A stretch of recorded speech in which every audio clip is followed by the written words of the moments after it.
Hello everyone, welcome to the show. I'm Coy Wire, this is CNN 10, and we are here to get you caught up on some of the biggest news from around the world in 10 minutes time. Now it has been a really big week of news, but we will start with one of those stories that reminds us to never take the moments we're given for granted and to hold our loved ones a little tighter. Catastrophic flooding hit central Texas in the early hours of July 4th. More than an entire summer's worth of rain fell in some parts of the state in just a matter of a few hours. That quickly formed a wall of rushing water, sweeping away cars, toppling trees, and ripping homes from their foundations. At the time of this taping, well over 100 people had died, and Texas officials had announced that more than 100 people were still unaccounted for. And while search and rescue efforts continue, so do the stories of heroism and sacrifice from those who jumped into action. Some of the most inspiring and gut-wrenching coming from a Christian girls' camp, Camp Mystic. As the Guadalupe Riverbend began to swell in the middle of the night, counselors began kicking out windows, guiding hundreds of young girls to higher ground. One security guard helped campers get onto mattresses to stay above the rising waters. And then there is U.S. Coast Guard rescue swimmer and third-class petty officer Scott Ruskin. He and his team helped 165 campers get airlifted to safety. It was pretty traumatic. I mean, yeah, you have a lot of kids. They're having probably the worst day of their life. They're missing friends. They're missing loved ones. I was really just trying to comfort them and let them know, like, hey, like, I don't know where your friends may be right now, but my only objective is to get you guys out of here and get you guys to safety. I'm sorry this happened to you guys, but you guys were so brave and tough, and it made me like a better rescuer because you guys were acting so bravely. At another nearby summer camp, Camp La Junta, a cabin was swept away by the rushing water. We had bunk beds in our cabins, and it was going up to the top bunk, and we had one choice, and we had to swim out of our cabins. While emergency alerts were delivered to mobile devices to warn people of the flooding, many say they did not receive warnings until after the flooding reached its peak. As authorities are continuing their search and rescue efforts, they are also looking into what more might have been done to better warn people, also hoping to help prevent such tragedies from occurring in the future, especially given these flooding events seem to be happening more frequently. Our meteorologist Derek Van Dam explains. More than a summer's worth of rain fell in a matter of hours across the Texas Hill Country, triggering unprecedented flash flooding. The deadly tragedy, described as a 1 in 100-year flood disaster, struck in an area that was entrenched in the worst drought anywhere in the country. This weather whiplash, from drought to flood, is yet another example of human-induced climate change and its impact on extreme weather, one we have seen play out in California multiple times in recent years, as a multi-year drought was followed by atmospheric river-fueled flooding and mudslides, and then came the deadly wildfires in January.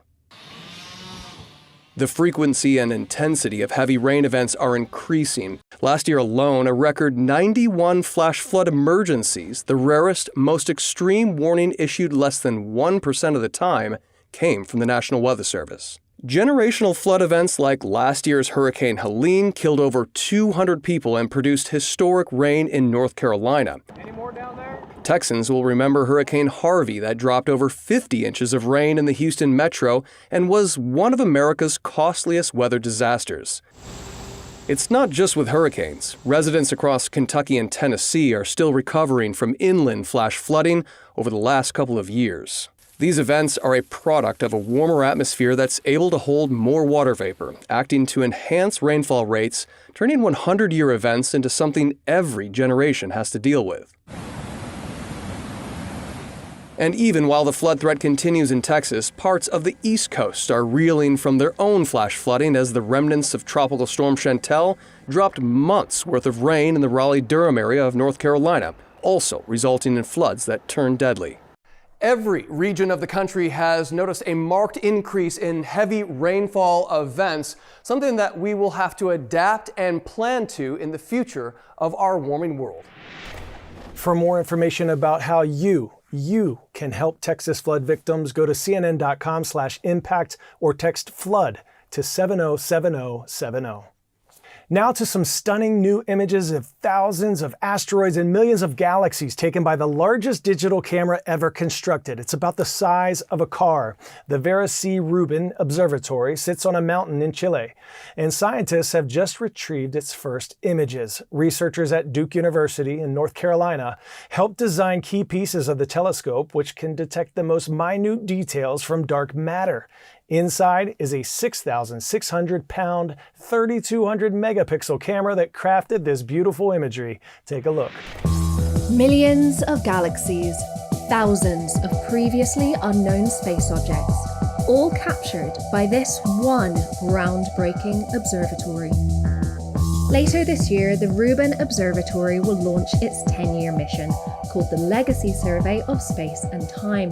It will scan the entire sky above the southern hemisphere every few nights to capture a time-lapse of whizzing asteroids and comets, exploding stars, and distant galaxies as they change.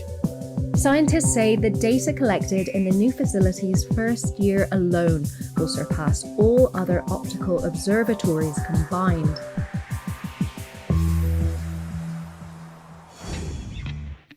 Pop quiz hotshot, which U.S. state was the first to roll out the now iconic yellow paint color for taxicabs? New York, California, Connecticut, or Illinois? Ayo taxi, if you said Connecticut, you are correct. Manufacturing mogul Albert Rockwell got the idea to open his taxi company in 1908 after he and his wife saw how popular cabs had become across Europe, and yellow was his wife's favorite color.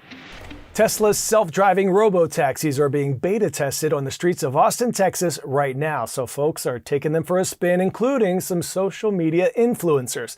And some of them have some questions about the ride's safety. Our Ed Lavandera shows us why one watchdog group is sounding the alarm. Tesla has launched 10 to 20 robotaxis onto Austin streets. There's the Robotaxi. So this is where the story might feel a little strange. We can't get in a robotaxi, so we followed it. The robotaxi isn't fully driverless yet. There's a Tesla employee in the passenger seat. We watch the car navigate through traffic and make proper stops and turns. Seems to be moving around quite smoothly, zigzagging through various parts of South Austin. But what is interesting is we actually haven't seen anyone get in it. And there's a reason for that. So not just anybody can jump into one of these Tesla robotaxis. In fact, the way the company rolled the taxis out was by inviting a group of social media influencers to town. How do you think Robotaxi did? It did great. The car didn't do anything crazy, so I think they could probably start expanding pretty quick. Chris says he took about 50 rides in 3 days and was impressed by a few moments. It pulled over. Yes, it pulled over. The Robotaxi just pulled over for the ambulance. The Robotaxi also navigated a construction zone. And we actually have to drive on the opposite side of the road. There were a few weird moments, as Chris described it, like when he tried to end a ride early. End ride now, the vehicle will pull over to the nearest safe location. Heck yeah, let's do it. The Robotaxi stopped in the middle of the road. Chris says a remote operator had to correct the issue. The Tesla then moved to a safer drop-off location. Dan O'Dowd founded a watchdog group called the Dawn Project to make technology safer for humans. The group argues that Tesla's full self-driving software, which has been available for several years, is not safe enough. We have over 1,000 videos of these fails, and we've got them all categorized by running red lights, running stop signs, excessive speeding, slamming the brakes on for no reason. Tesla did not respond to any of our questions for this story. We should point out that the company does make continuous software improvements, but for O'Dowd, the Tesla driverless technology puts lives at risk. They need to be off the road.